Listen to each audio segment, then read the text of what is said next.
thank you. Mine.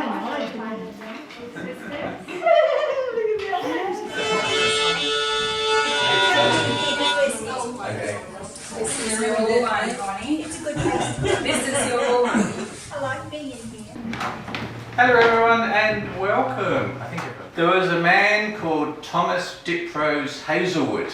He was one of the first people to ever arrive in what we now call Scottsdale.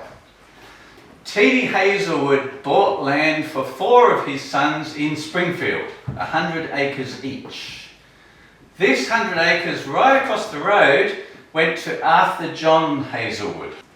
The original T.D. Heazlewood family all played instruments, and they had a group they called the Heazlewoods Orchestra, and they played at a lot of functions around the northeast. And then when Arthur John had his children, his family also all played instruments, and they called themselves the Heazlewoods Orchestra. And so we have 2 generations of the Heazlewoods Orchestra.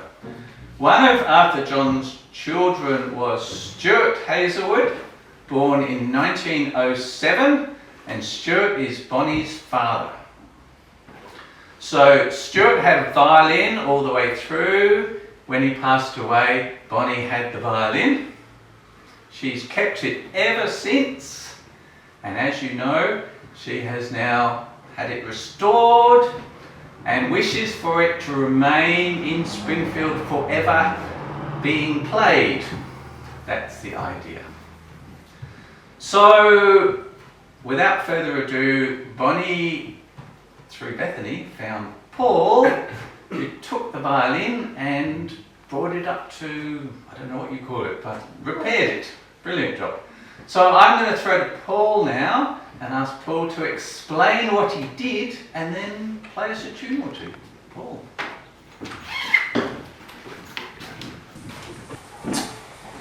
Yeah, so as you said, I'm Paul Shields, a luthier and also bowmaker.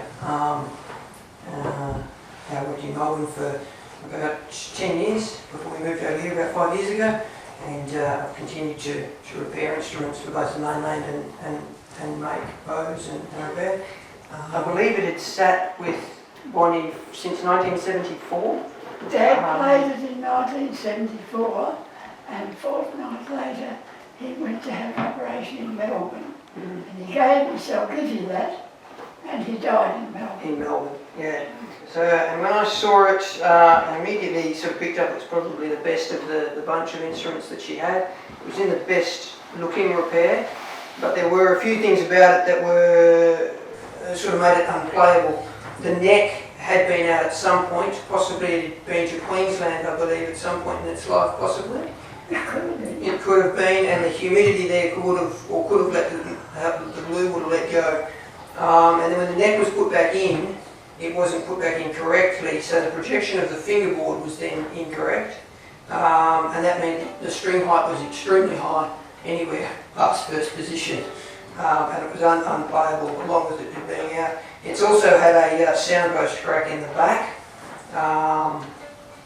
and that's caused by probably a shock, possibly been dropped from a height. It's hit the ground.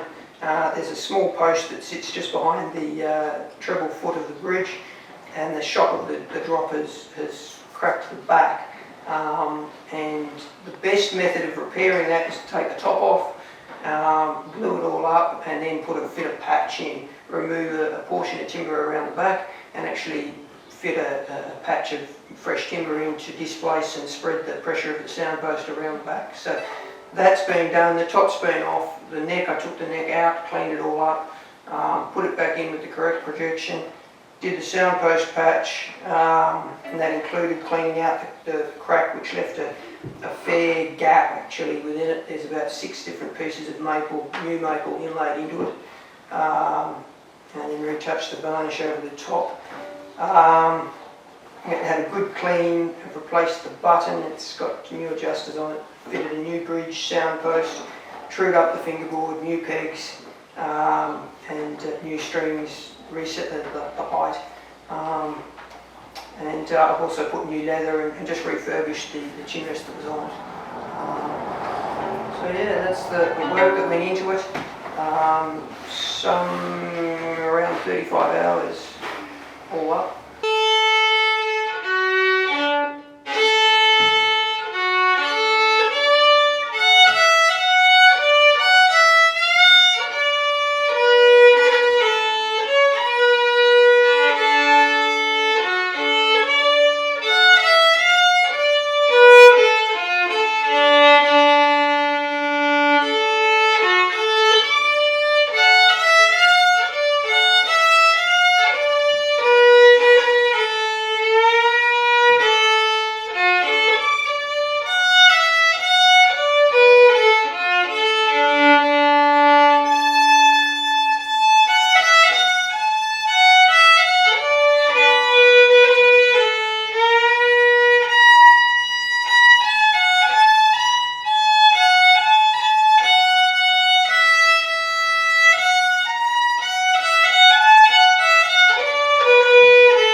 Try my best to hand it over to Nigel here. Very good. And I won't touch it in case I drop it. God damn it. Connie, would you like to say a few words? Only a very few words.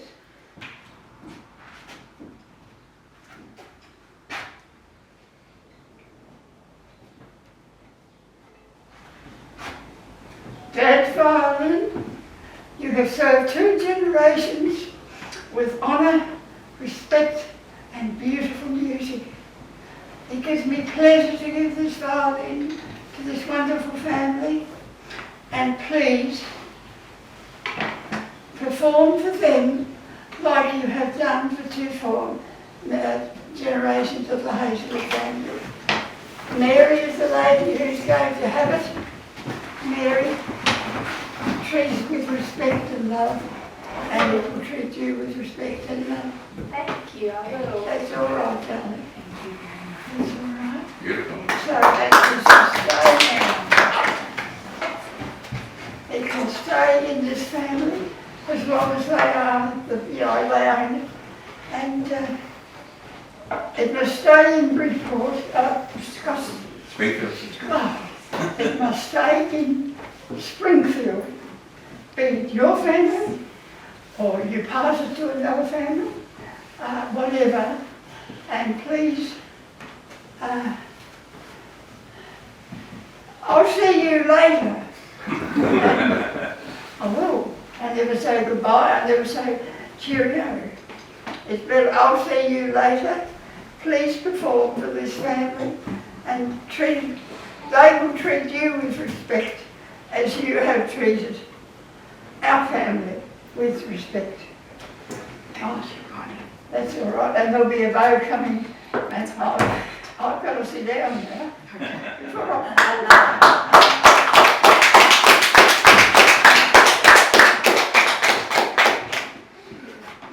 For honouring us with this beautiful instrument. We are a family who love old things and we also love music. So I hope we will treasure it as it deserves to be treasured and play music in Springfield for another 2 generations. Oh, lovely.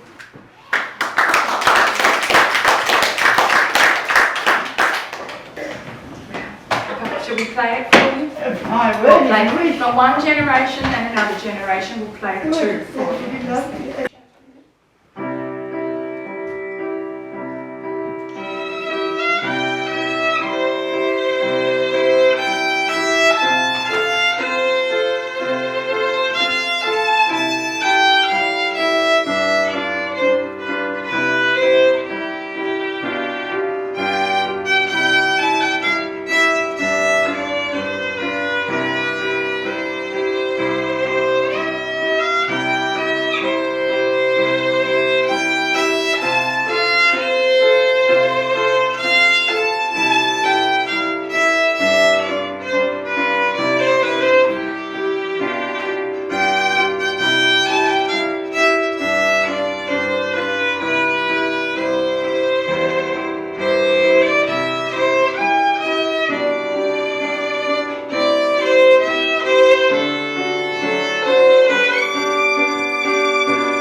Fabulous. Thank you, everyone. That's been absolutely terrific.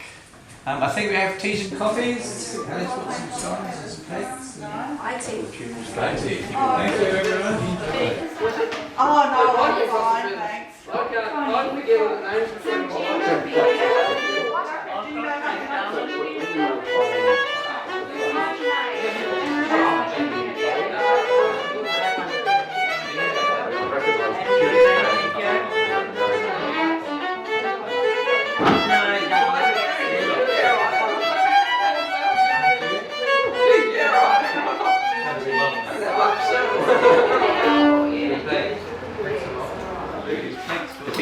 It's a 50, yeah, 50 something, she said it's quite right. What's Sandy's coffee?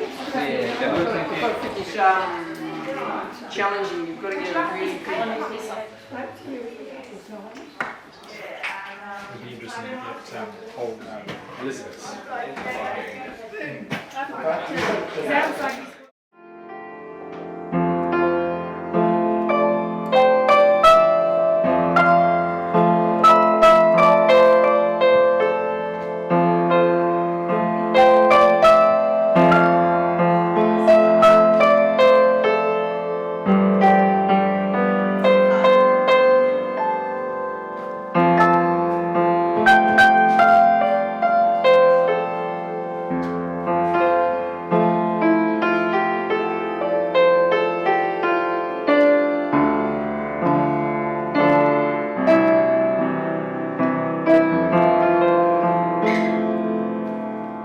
Thank you.